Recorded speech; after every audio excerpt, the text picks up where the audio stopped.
El-Keşf vel Beyan isimli Ebu İshak Es-Salebi'nin eseri aslında bizim tefsir geleneği içerisinde rivayet tefsirlerdendir. Rivayet tefsiri yani Kur'an-ı Kerim'in Kur'an-ı Kerim'in hadislerle, Kur'an-ı Kerim'in sahabe sözü ve tabi'in sözüyle, dil bilgisi özellikleriyle yapılan tefsir çeşididir. Bu çerçevede rivayet tefsirleri arasında Salebi'nin gerçekten yazma halinden kurtarılıp ilim dünyasına sunulması son derece bir aşamaydı. O bağlamda biz önce birkaç arkadaşımızla farklı surelerini ele aldık ve belki de o süreçte Arap dünyasında da bununla alakalı çalışmalar yoktu. Belki Türkiye'de Salebi üzerine, El-Keşf vel Beyan üzerine ilk çalışan kişilerden birisi olduğumuzu söyleyebiliriz. Ve bu anlamda da ilim dünyasına bir katkımızın olduğunu düşünüyorum şahsen.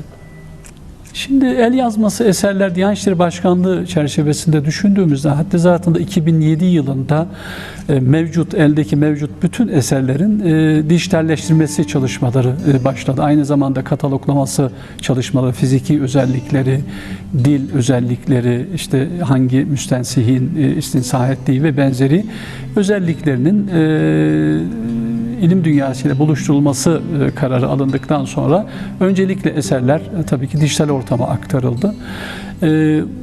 Sonraki süreçlerde mesela bizim şu aşamada Diyanet İşleri Başkanlığı'na gelen yazma eserler de var. O günkü sayı itibariyle düşündüğümüzde 6.000'li rakamlar, 6.000 cilt olarak söyleyebileceğimiz o rakamlar bugünkü gelinen raddede 8.000, 8.500, 9.000 civarlarına kadar ulaştı.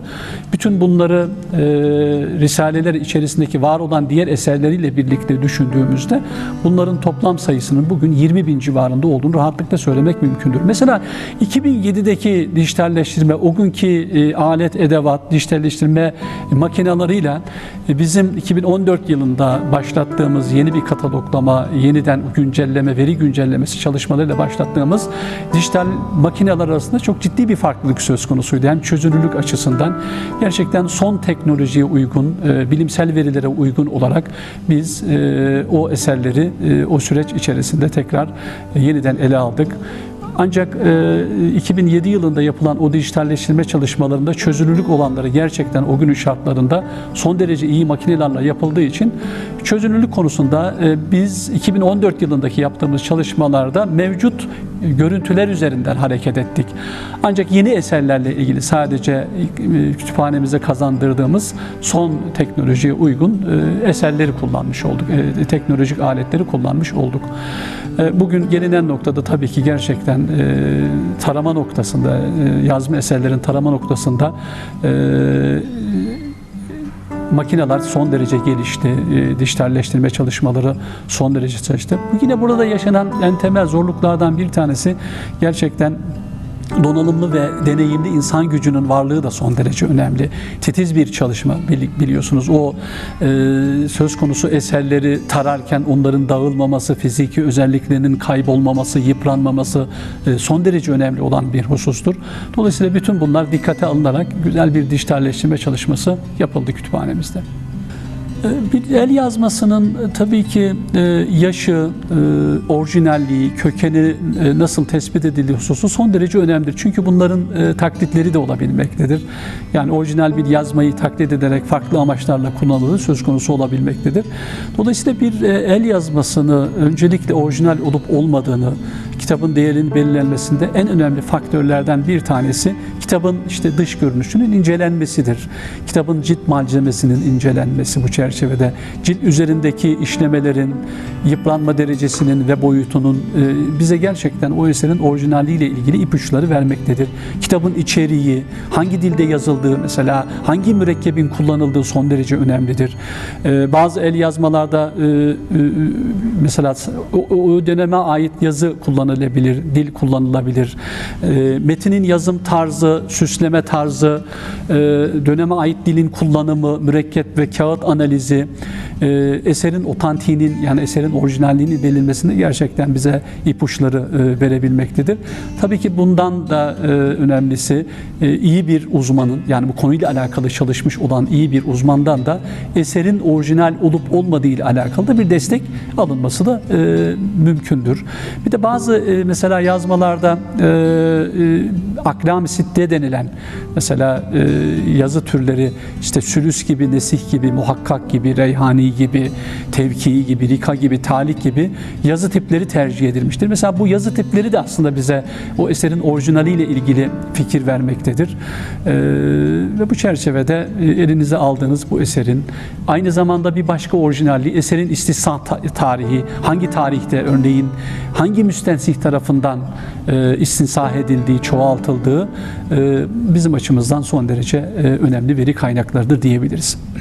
Diyanet İşleri Başkanlığı Kütüphanesi'nin 2014 yılında başlatmış olduğumuz ve 2019 yılında kamuyla paylaştığımız o dijitalleştirme ve kataloglama sürecinde tabii ki gerçekten bazı eserlerin o süreçte sadece kütüphanemizde olduğunu yahut ender nüshalarından bir tanesinin bizim kütüphanemizde olduğunu tespit etme imkanımız oldu. Örneğin bilindiği gibi yazma eserler koleksiyonunda İslam medeniyetinde iki kabak arasında alınan iki kitap Kur'an-ı Kerim'dir. Yani bu çerçevede İslam tarihi boyunca Müslümanların Kur'an'ın mesajı kadar maddi ve fiziki bağlamda onu yazmak, hattatların, ünlü hattatların kalemiyle yazmak, maddi ve fiziki varlığı da bu çerçevede önemlidir. Diyanet İşleri Başkanlığı Kütüphanesi'nde yazmak eser koleksiyonları içerisinde incelediğimizde Selçuklular döneminden Rey ve Şiraz ekolünün hat, tesip ve süsleme sanatının en nadide örneklerini yansıtan Kur'an-ı Kerimler bulunmaktadır. Yani bu bizim için son derece önemlidir. Mesela Abbasilere ait, örneğin Memlüklere ait, Osmanlı ve Beylikler dönemine ait son derece nadide Kur'an-ı Kerimler var kütüphanemizde. Hali hazırda Diyanet İşleri Başkanlığı Kütüphanesi'nde yazma olarak elimizde bulunan Kur'an-ı Kerim sayısı 2573'tür. Bunların içerisinde son derece bizim için önemli olan 9. ve 10. yüzyıla ait olduğu tespit edilen bir Kur'an-ı Kerim var. Parşömen üzerine Kufi hat ile yazılan eserin sadece 6 cüzden bir bölümü, 6. cüzden bir bölümü elimizde mevcut. Kufi hat ile yazılmış. Bu nüsha 25 varaktır. Sayfalar 8 satırdan oluşmaktadır. Nüsha Maide suresinden başlamaktadır. 3 ayetini ele almaktadır. Kırmızı ve mavi mürekkeple istinsah edilen nüshada ayet sonları altın yaldızlı, aşr, hizb, secde gülleri sarı ve mavi zemin üzerinde altın yaldız süslemeleridir. Bu son derece önemlidir. Bir de yine İslam hat sanatının aynı yazının farklı tarz ve üslupları manasında kullanılan altı hat olarak bilinen Ahkam-ı Sitte yeni bir çığır açan Hafız Osman hattıyla onun burada hat ve musiki alanının en önemlilerinden olan Kazakar Mustafa Efendi'ye ait nefis murakkalar bizim kütüphanemizde mevcut aynı şekilde. Yine Kutbul Kuttab, hattatların kutbu, reisül hattatin olarak nitelendirilen Şeyh Hamdullah Efendi'ye ait Tebareke cüz'ü ve Nefis Tesip Meşki yine kütüphanemizin nadide eserlerinden bir tanesi. Yine kütüphanemiz açısından son derece önemli olan bir tanesi dünyada British Museum'da ikincisi, nadide eserin ikincisi bizim kütüphanede olduğu düşünülen Selçuklu, Büyük Selçuklu vezirlerinden Nizamül Mülk'ün siyasetnamesi bizim yine kütüphanemizin nadide eserleri arasında bulunmaktadır. Bu Nizamül Mülk'ün devlet adamlığının yanı sıra İslam devletleri ve özellikle de Büyük Selçuklu devletleri yönetimi dair esasları ile devlet teşkilatı hakkında bilgili içeren ve 50 fasıl halinde düzenlenmiş Siyasetname isimli eseri, Farsça eseri bizim kütüphanemizde az önce ifade ettiğim gibi bir diğer nüshası Londra'da. Bu eserin temel bir özelliği de şöyle, Eserde İslam medeniyeti ve kültürel birikimine dair önemli bilgiler yer almakta. Bu önemli yazma esere dair bir diğer önemli bilgi, eserin 1A varağında yer alan nota göre bu eser hakkında önemli bir bilgi de eserin 1A varağında yer alan nota göre bu eserin Fatih Sultan Mehmed'in kütüphanesine ait olmasıdır. Bu son derece önemli olan bir husustur. Yine bir başka eserimiz Ebu Leys Es-Semerkandi'ye ait olan Tenbihül Gafilin adlı eserin süslemeleri son derece dikkat çekmektedir. Yine Hz. Peygamber'in fiziki özelliklerinin anlatıldığı Es-Seyyid Mustafa Ez-Ziyad El-Hanefi El-Kenzi'ye ait olduğu düşünülen Eşşerhul Menkul Fi Beyani Hilyetir Rasul adlı eser burada önemlidir. Sadece bizim kütüphanede olduğu düşünülen bir eser var. Bu eser sadece bu mevcut yazma eseri koleksiyonumuzun içerisinde. Bu eser Muhyiddin Yahya bin Kemal Et-Tokadi'nin Bustanül Müslimin adlı eseridir. Bu eser telif tarihi 877 olan eserin tek nüsha olma ihtimali çok kuvvetlidir. Yani uzmanlarımızın da verdiği, o dönemde kataloglama yapan uzmanlarımızın ifadesine göre bu eser sadece buradadır. Ehl-i Sünnet itikadına dair bir yazma eser, eserin tek eser Beyazıt'ın, 2. Beyazıt'ın Şehzadeliği döneminde telif edilmiştir. Bu çerçevede bu eserin önemine dikkat çekmek istedim. Yine bir başka husus son olarak Zebur'un Arapça tercümelerinden olan Erbaune Sahifeten Mütercemeten Mine Zebur eserin nüshası kütüphanede 1348 nolu demirbaş kaydında bulunmaktadır. Şimdi bir eserin yazma eserlerimiz daha çok bağışlar yoluyla örneğin yazma eserler kütüphanelerimize geliyor.